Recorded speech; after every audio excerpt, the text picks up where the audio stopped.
Hello, everybody, and welcome to another episode of the Champions of Self podcast. My name is Ben Eden, your host, and I am so excited to welcome today our special guest, Raelin Saindon. Hello, Raelin. Hey, thanks for having me, Ben. Good to be No here. problem. Yeah, glad to have you here. Raelin, I wanted to get started with you telling us who you are and what you do, because we're going to talk about a very important subject, and I feel it's important people understand who you are. Awesome, thank you. So I call myself a spiritual observer of humanity and an advocate.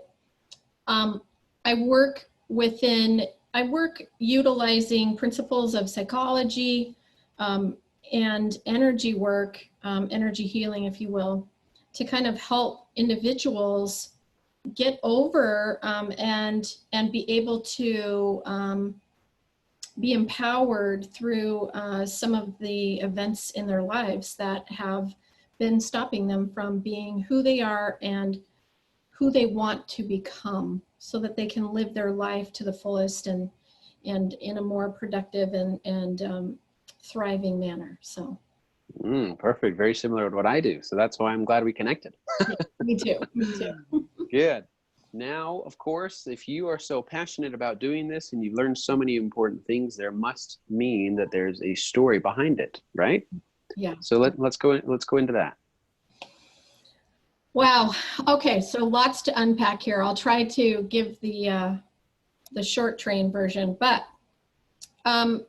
you're so right. You know, when we get into these helping careers, these service type ways of being in the world, it's definitely because of some sort of event that triggered that, or a series of events. My childhood, I had a lot of neglect. There was all various forms of abuse, and particularly and acutely so, I was the target of sexual abuse by my sister's father. So growing up, I didn't know my biological father, and I felt that in the way that I moved in the world. I felt as though I didn't really have a place of belonging. Though I was close to my mom's parents, certainly, I had always just felt that there was a piece missing from my life, and so had very always just kind of questioned who I was and where I came from and all of that. So going into being around my sister's dad, that was my mother's second marriage, I just really wanted to be daddy's little girl. So as I got older and began to develop, that's when everything started, as you can imagine. And the way that he approached me was not to threaten me or threaten my sister or threaten my mom or anything like that. By this time, my mom and he had been divorced, and we would go see him on weekends, visit him at his house. And it was always an exciting time because he took us to do things that we didn't ordinarily get to do with my mom. She's a single mother and couldn't afford a lot of stuff. But we also got to see extended family and that sort of thing. So I always looked forward to it. Well, he began to frame this event then in such a way that he said that this is what daddies did with their little girls that they really loved and that are really special to them. Mm-hmm. So, right. And I was 7 at the time, maybe 8. And to my child mind, I wanted nothing more than to be a daddy's girl, and just wanted to belong to somebody and be special to someone. But I also, there was a part of me that knew something just didn't sound right about it.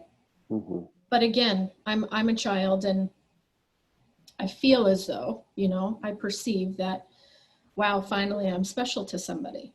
Mm-hmm. So this went on for, I want to say probably 5 or 6 years. I was about 12 when I ended up telling my mother, and it was on a weekend that we were supposed to be we were getting ready actually to go out the door. I remember that day. I think it was before school, and he was going to pick us up from school or right after school. And so we had everything there by the door and we were getting ready to leave. And I just remember throwing such a fit. And at the time, I can remember not really knowing why, but I just knew that I couldn't go back again or something worse was going to happen. So up until then, well, I'll just leave it there. We'll just leave it there. Because I don't want to trigger anybody by getting into graphics here. But I just knew that it was going to escalate if I showed up. Mm-hmm. So I was not the type of kid that really threw a fit. I was very, I was the people pleaser of my family and the good girl, you know, she did what she was told and she got along and that sort of thing. And so it was very unusual for me behavior wise. And so my mom got very concerned very quickly. So I let her know. And by this point in time, she had remarried again. And the gentleman that she remarried, after this event happened, he ended up adopting me, but within their relationship and their marriage, I asked if I could call him dad rather than my sister's dad. And of course he said that was okay. So he was my dad. So she told my dad what had happened, and my sister and I did not go to her father's house that weekend. The authorities got involved, and but this was still early 80s. To my knowledge, he never had to register as a sex offender. There was no real consequence other than he spent a weekend in jail and that was it. And my family just believed that that was doing the right thing and that it ended there. So I never received any therapy. I never received counseling. They didn't receive counseling. They still allowed my sister to go see her father because, as my mom put it to me later on, and that was very traumatizing to me as well. I was terrified that he was going to do that to her. And my mom's response was, well, he won't do anything to her because she's his real daughter. No. Right. So again, you can imagine that messaging on top of everything else that had gone on. So it was really an ugly time to try to navigate everything that I'd been through. And these events impacted my sister as well. She didn't understand or know why I was no longer coming with her. She didn't like that I wasn't coming with her because then we couldn't play together or whatever. She knew something was wrong. She knew she wasn't being told the truth. And so there became then animosity from her toward me as to not understanding why, and between her and my mother and my father in our home.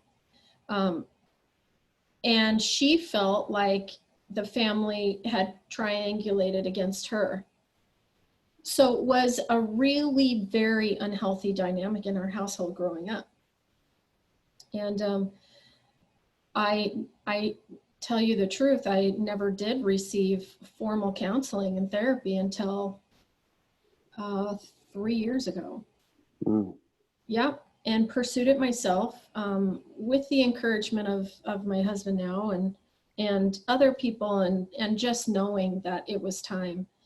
And I can remember in my childhood and teenage years and then into my adulthood, periods where I just would have moments of inexplicable rage and upset and anger, and my mood would switch immediately, or something would happen in my world outside of me, maybe a sound or an interaction between two people or something that I would observe, and it would just send me into a tailspin. And my family just thought that I had they just labeled me as angry. I was the black sheep of the family. You know, I was the contrary one.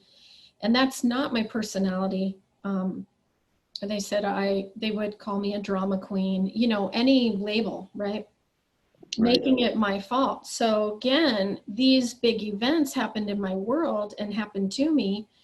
And there wasn't the acknowledgement. I mean, they knew that that happened to me, but their thought was, okay, it's over. We've removed you from the threat. There is no threat anymore. So move on and get over it. Mm-hmm. But what I know now, in a wonderful book that I recommend for your audience, is The Body Keeps Score by Bessel van der Kolk. Okay. And another one by Mark Wolin, It Didn't Start With You. Two pivotal books on trauma and how it impacts the body first, and that the body really does remember, and how these events then can, just by anything externally, or even a thought goes through my head, and can immediately pull me back into that moment. And then the body responds, right? And we go into the reliving, and we have an episode. So they just didn't understand it. I certainly didn't understand it. I thought, again, it just was another point of shame for me. It was another point of blame for me. And it was another mark against my character. Our family is big on church. And so at the time I was going to church anytime the doors were open, looking for, seeking, thinking, believing that I was going to find the answer there, that there was just a part of me that maybe was too stubborn or wasn't submissive enough in that, you know, and wasn't pliable enough, and that God was going to give me the answer, or he was just going to lay hands on me one day and you know, it would be done and over with. And I'll tell the audience, I mean, none of that happened. And for my experience, and for a lot of people's experience that I've worked with and talked with, religion and those types of beliefs, and what is taught from lay people that we give a lot of authority over our lives to, their message is that we just can pray it away, or, you know, Jesus took your sin, or whatever it is, right? Whatever that mantra is. And you're just not allowing the spirit to move in you or remove it. You've allowed a root of bitterness to grow, or whatever. Right. And it's because of ignorance and stigma and shame that lives within the perpetrator, but gets stamped upon and handed down to the person who's been violated. And then the person who's violated is seen as wrong, right, as the problem, right? Rather than they have been violated and ripped apart and victimized and horrifically treated, and it's the shame of the perpetrator, obviously, on their end that needs to be addressed. And then this individual is coming from a place of great wounding. If we saw a dog that had been beaten and we tried to go to help it, we would understand that the natural response the dog would have would either to be cower, freeze, or attack, which is exactly what we as human beings do when we've been traumatized or we feel threatened. So we understand that with animals. Why do we not understand that with human beings? Right. Yeah. Thank you so much for sharing all that. For the listener, that may have been a lot of heavy material, and you're thinking, holy cow, we just went right into it. We did. You asked me, my friend. I know. And I'm saying you did a great job. And the fact that you are able to share a story like that already shows us how far you've come. Yes. So now, for the benefit of the listener, we're going to break apart or break down some of the things that you said. I related with a lot of what you said, even though my story isn't the same as far as what the event was. The idea of church and you feeling like, I'm trying to do everything I'm told to, but I guess it's not really working. So what's the deal? There's a disconnect. Right. Or the fact that you were saying that some certain comments especially the one where I think it was your mom said, well, her real dad said Yes. something like that. My goodness. So somebody who doesn't quite understand that might try to imagine how that would feel. Yeah. But somebody in your shoes, I mean, that's a completely different feeling. It rocks your heart. Yeah. And it stays with you. Yeah. And it's something that the rest of the people don't see. So Yeah. let's break this down a little bit. How would you define this acronym of PTSD? Well, so it means obviously, well, and maybe not so obviously for some of your listeners, post-traumatic stress disorder. I would say that it's, for me, there's a stigma in calling it even a disorder. It's not a disorder. It's literally how the human body and the human mind is wired to respond to threats in the external world around them. So our minds, well, first of all, the first word post meaning after the trauma, right? Post-traumatic. So after the trauma. I want to encourage the listeners that you don't have to share these heavy events like what I just told you. It's trauma isn't just localized to veterans, number one. It's not just localized to people in law enforcement and firefighters and who see horrific things. It's not just localized to being raped or witnessing a murder or being nearly murdered or any hugely catastrophic event we can imagine. Trauma, and we call it in psychological terms little t traumas. For some people, trauma is a very like missing, like having someone in your family that you're super close to and you're having to watch them. Maybe they're suffering from cancer and you're caretaking for them, or you're a child and you're witnessing that and you're seeing this person slowly fade before your eyes and then they pass on, and that's been traumatic to you. Maybe it's a divorce that really wrenched your heart, and then the outcome of it is you see your two parents fighting over you and using you as the weapon in between. Maybe it's you seeing a car accident and then not being able to stop and help, or you do stop and help and then you hear later on that that individual lost their life because of the car accident, and you were there and you saw them. It could be anything that creates trauma. Anything that the mind goes, there's a problem here, there's an issue here, and it's a threat to the safety, security, and viability of the being that I am. Right. So that's how I would explain those. And then the stress response acts as exactly as it's created to respond. We either go into fight, flight, or freeze.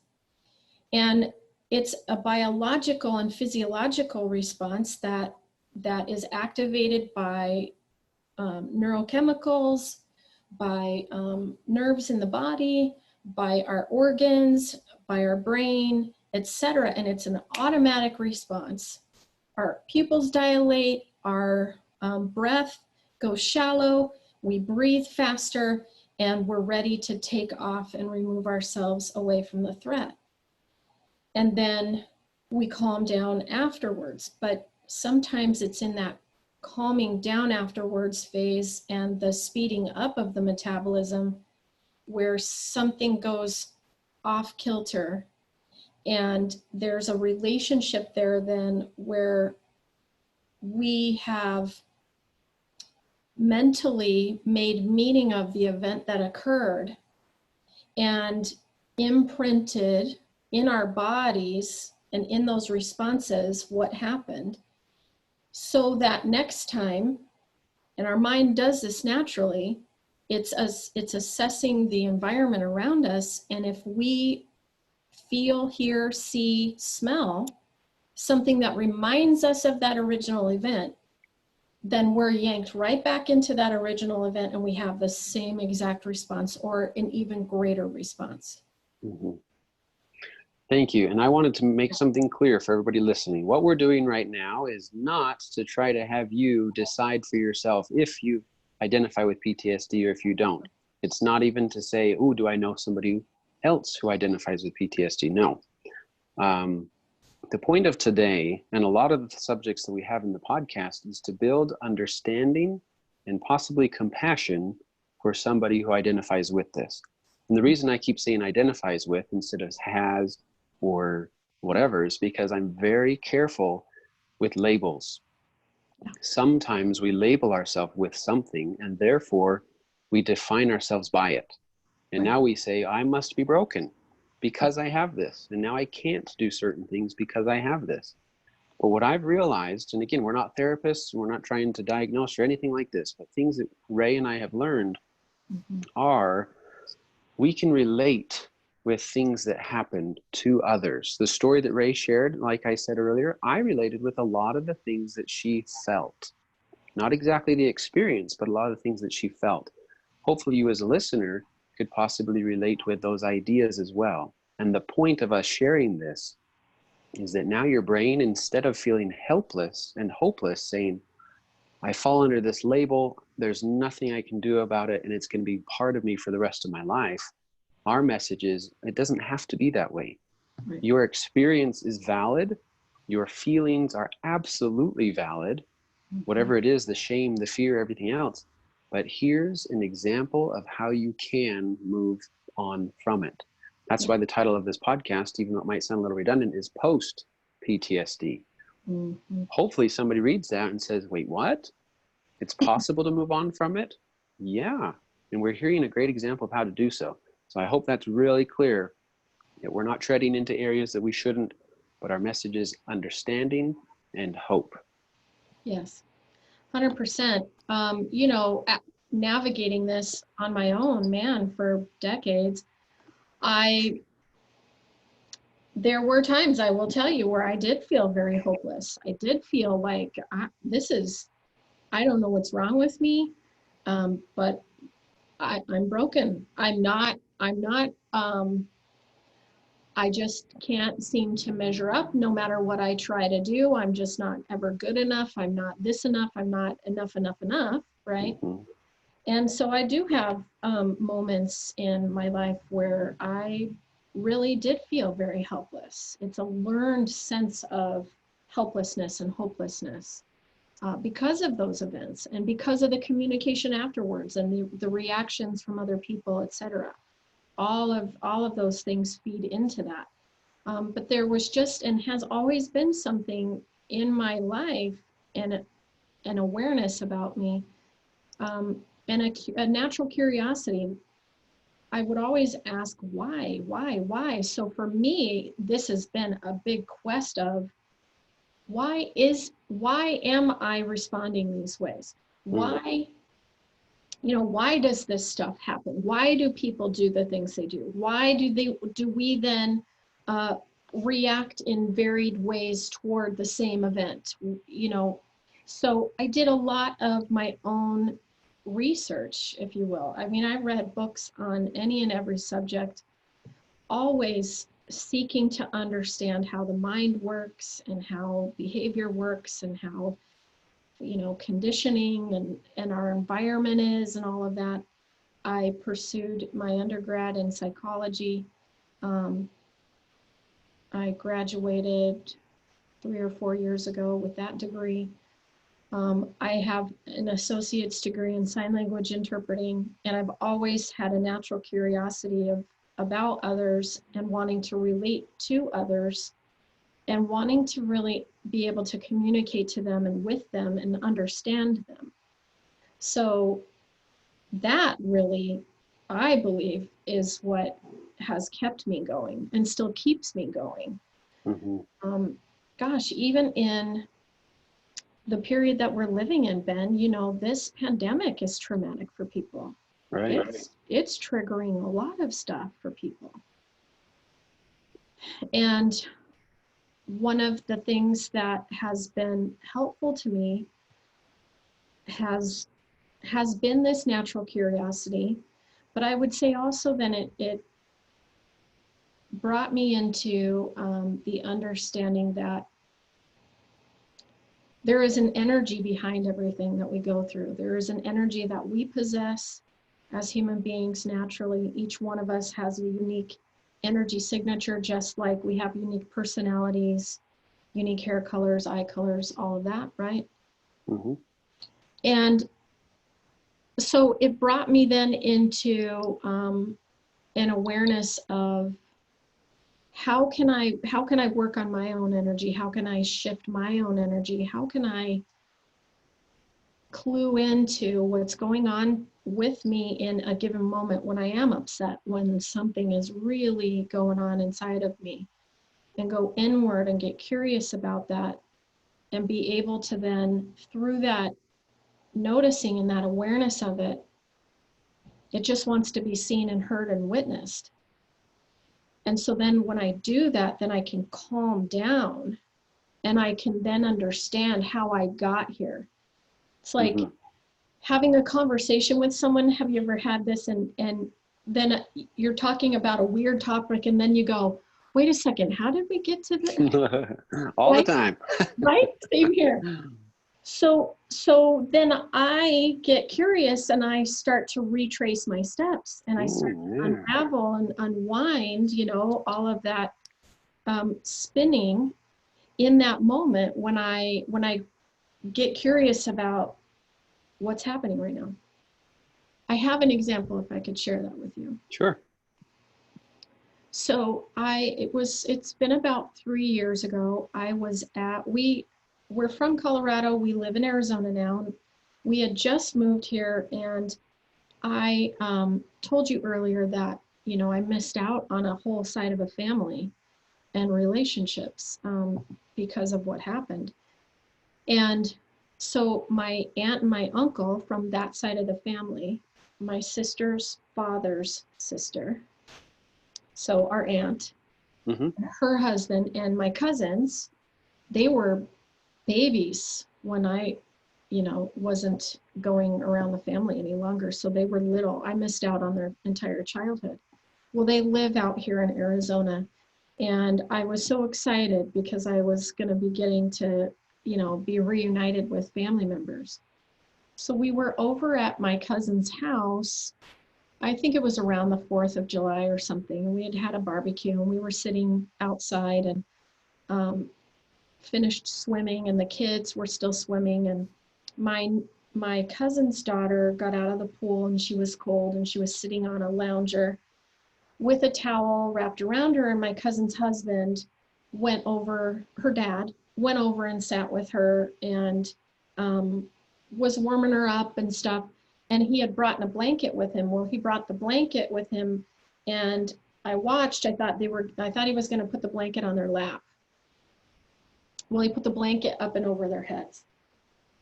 And for me, I didn't know that this would even impact me. It's just a father and a daughter sitting on a lounger together, and he put a blanket over their heads.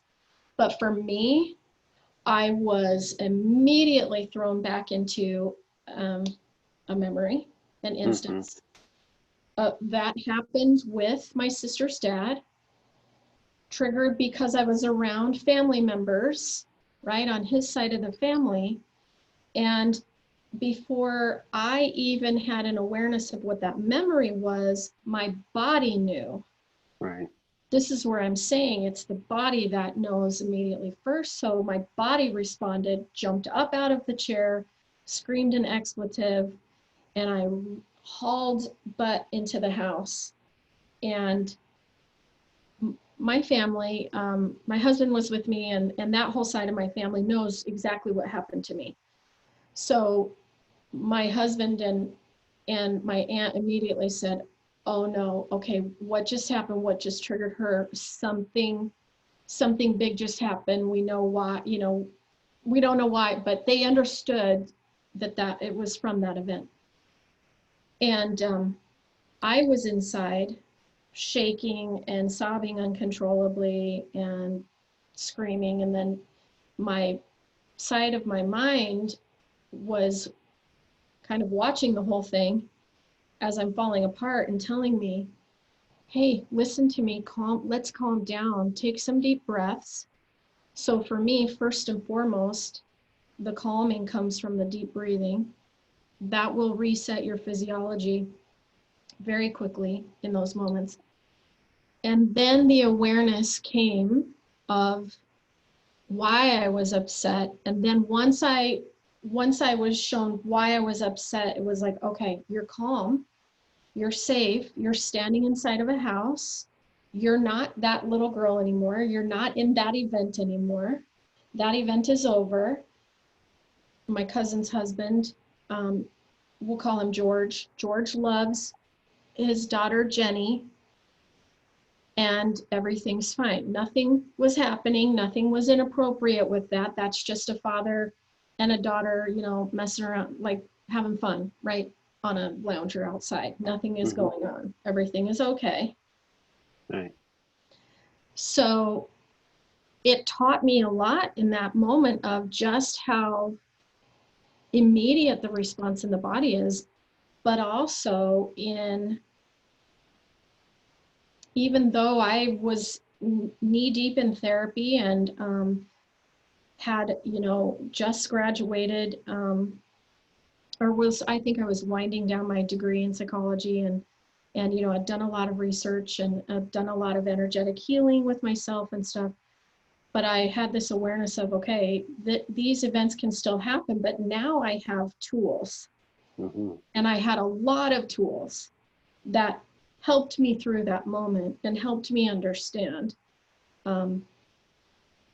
not only the body's response, but also how to calm down and get curious and talk myself off that ledge and understand that I'm not in that moment and that that moment doesn't define me any longer.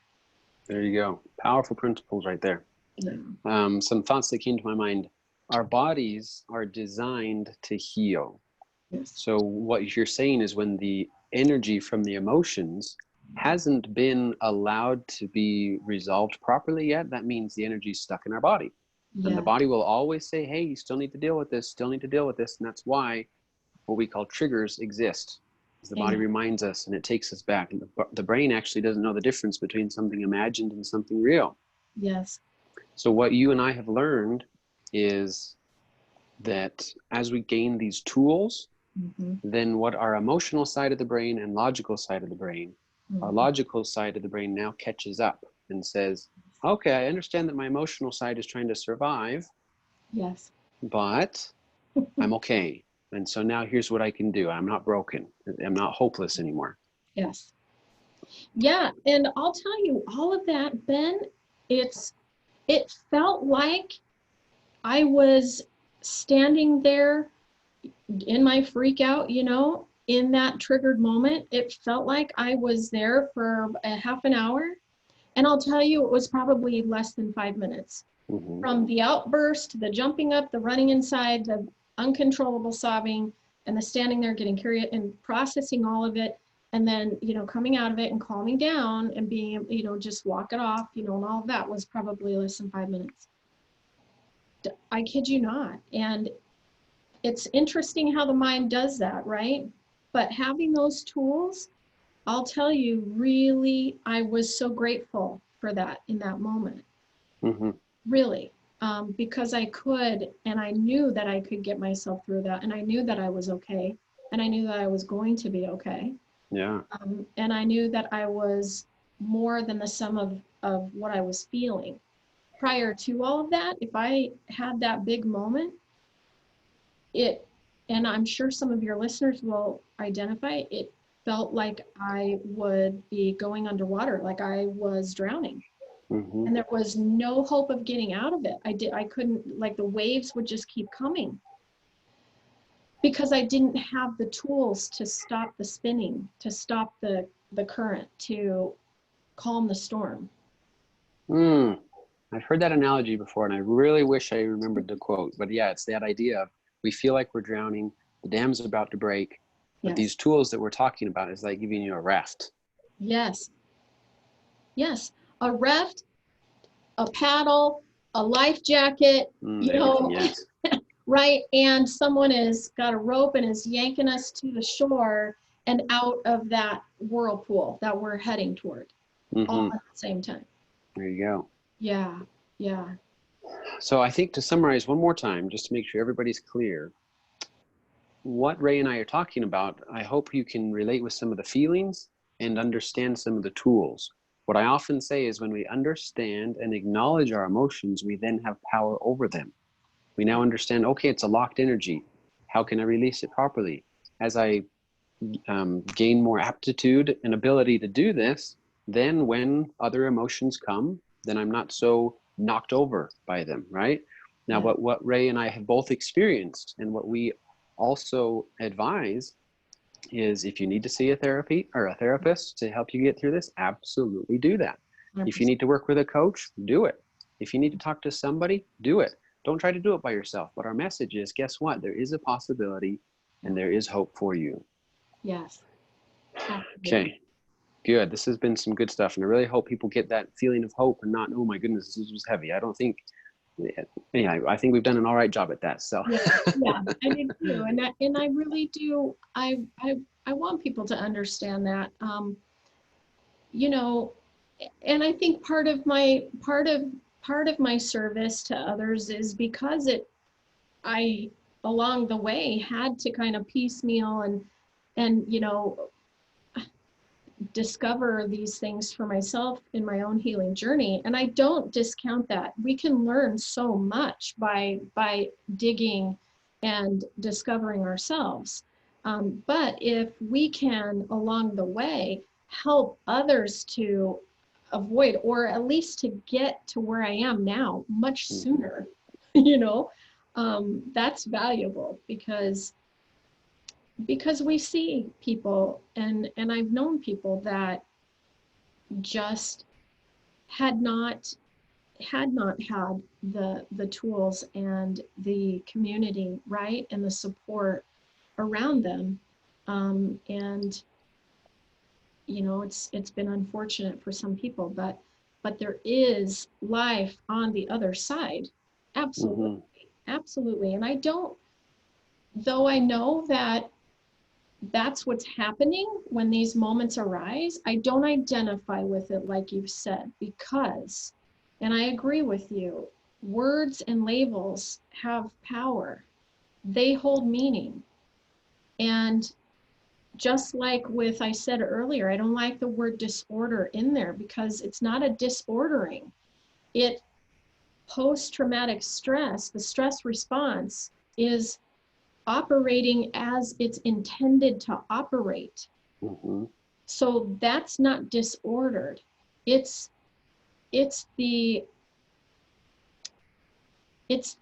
like you just said, you know, the non-acknowledgement of the events that we've been through, the non-acknowledgement of the emotions that we have around it, the belief that we have to be stoic and strong and we can't admit, the refusal of others in our lives and maybe even ourselves to really own what happened and honestly unpack those emotions and give them that witness and that space to be acknowledged.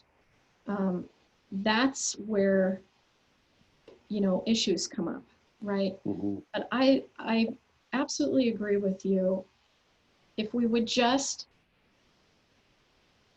rather than, you know, identifying with a word about us, we look inside and we develop our self-reflection, we develop our inner world so deeply that we define who and what we are. And we connect at that soul level of the soul that's within us, because the answers are there. Right. The power is there. Huge. It reminds me of a phrase that says, often we ask ourselves, what's wrong with me? But instead, what works better is what happened to me. Because then it doesn't change our definition of ourselves or our worth. It says, hey, I'm still, I still have potential. I'm still an amazing person. and Yeah. something happened to me. Let me understand it so I can move on. Maybe I can be stronger afterwards. Probably I will be stronger afterwards. But if I say what's wrong with me, then that's a way we're talking to ourselves that says, Right. well, part of me is broken. But no, I love how you wrap that up. Thank you for that. You're welcome. Yeah. Yeah, it's the, are we going to take ownership of the events as though it's the shame, right? It's the scarlet letter on our life. Or Mm-hmm. like you just said, are we going to say, yeah, this event happened, and you know, there's some fallout from that, but I know that, you know, I'm safe and I'm secure and I can look at whatever it is that's coming up and rising up and handle it, and it'll be fine. There you go. Yeah. Great. Yeah. Well, we've talked about a lot of good stuff, Ray. Is there anything you would like to say to conclude before we hear how people can connect with you? Sure. Yeah, I just really want to encourage everyone that, listen, the events that, just like you said, the events that we go through, they're experiences that happen,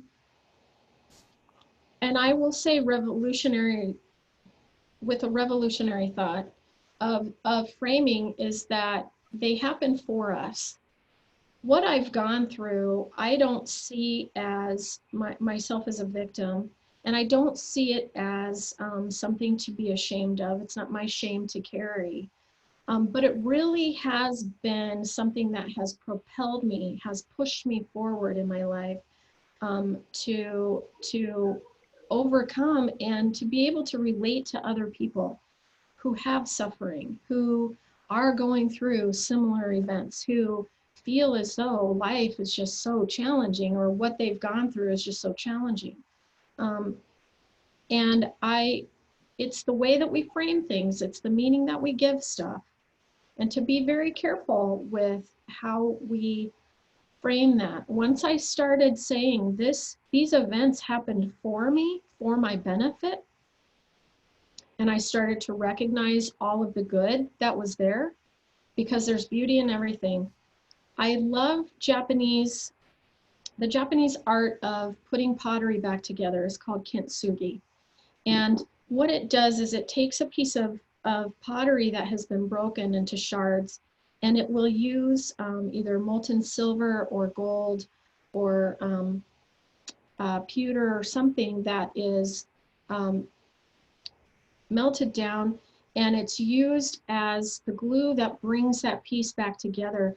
And in their culture, it is seen as more valuable than the original piece, because of those broken shards being put back together in a beautiful way. And it's a metaphor for our lives. And if we will see that as a metaphor for our lives, I can't pull those pieces out without disrupting the entire pattern.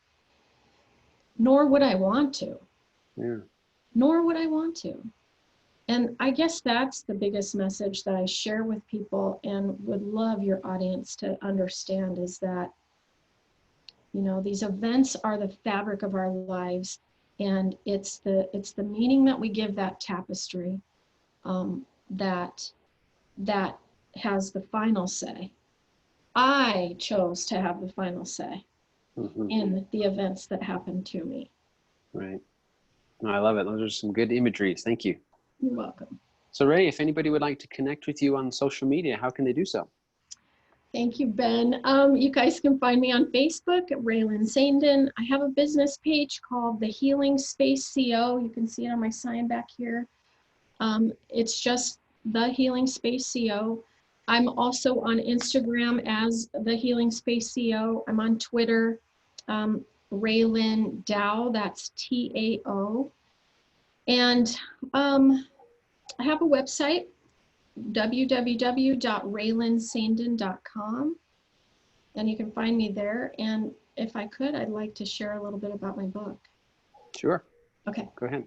So you see on the shelf behind me, I am a collaborative author of The Ultimate Guide to Self-Healing Techniques, #1 best-selling book. And this is volume 1. Volume 2 just was released. My chapter is exactly what Ben and I have been talking about. It's on body awareness through somatic experiencing. Soma is the Greek word for essentially what amounts to mind, body, spirit, the collective whole, the entirety of our being. And we can't take any one of those pieces outside of ourselves. So when we connect with ourselves in a mind, body, soul experience, we're paying attention to our breathing. We're paying attention to our body's movements. We're building awareness to our inner world and what's going on inside of our thinking, inside of our believing, inside of our emotions and our feelings. So I walk people through several techniques. The first and foremost one is deep breathing through the belly, putting your hands on the belly and taking those deep breaths, especially in those moments of great upset, will immediately reset your physiology, allow you to calm down, and then you can make rational, beneficial decisions from situations where you might feel like you're out of control, and you gain some clarity and some control. Awesome. Well, that sounds exciting. We'll have to look it up. Thanks, man. All right, listeners, thank you for listening to this episode of the Champions of Self podcast. I really hope you gained some value from it. A lot of the episodes that I go through, I hope that you get some understanding, compassion, and hope from these messages. And I really hope that that came through today. And besides that, we'll talk to you all next time. Bye.